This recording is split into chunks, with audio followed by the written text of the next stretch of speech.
Cette coupure symbolique du ruban, suivie de l'acte de donation, a officialisé la remise de 30 ambulances de type E3 aux États membres bénéficiaires de la CEDEAO.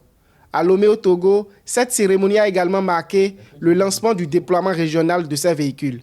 Présentées comme de véritables centres de soins mobiles, les ambulances doivent rapprocher les services d'urgence des populations et renforcer le dernier maillon de la chaîne de soins. À bord du matériel médical d'une valeur de 19 milliards 715 millions de francs CFA. L'objectif, faciliter les évacuations, réduire les délais d'accès aux soins et répondre plus efficacement aux accidents, traumatismes graves, urgences obstétricales, épidémies et catastrophes. Nous accueillons solidement toute initiative qui permet au pays de disposer de moyens supplémentaires pour améliorer la prise en charge des patients.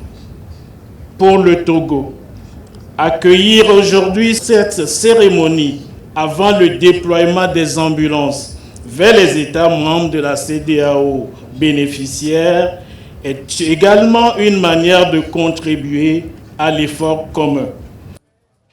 La démonstration de la Croix-Rouge a ensuite donné une dimension concrète à la prise en charge préhospitalière. 2 victimes polytraumatisées et inconscientes ont fait l'objet d'une opération de relevage et de brancardage depuis leur immobilisation jusqu'à leur transfert dans une ambulance. Les 30 véhicules de type E3 équipés de matériel médical doivent ainsi renforcer les dispositifs nationaux d'urgence. Les équipes chargées de leur utilisation ont également été formées à leur prise en main et à leur maintenance. Un atout concret de résilience de cette architecture régionale décrite, elles viennent repousser le dernier kilomètre de la réponse sanitaire au cœur de la communauté, voire au sein des ménages où nous pouvons désormais aller intervenir efficacement. Disposer de moyens de transport dotés d'un équipement médical adapté permet non seulement de sauver des vies, mais aussi de rapprocher les services essentiels de la population, en particulier des personnes vivant dans les zones rurales et isolées.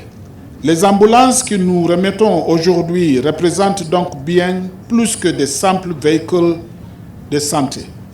Elles incarnent notre engagement à réduire les inégalités d'accès aux soins, à renforcer la continuité des services de santé et à progresser vers notre objectif commun, la couverture sanitaire universelle.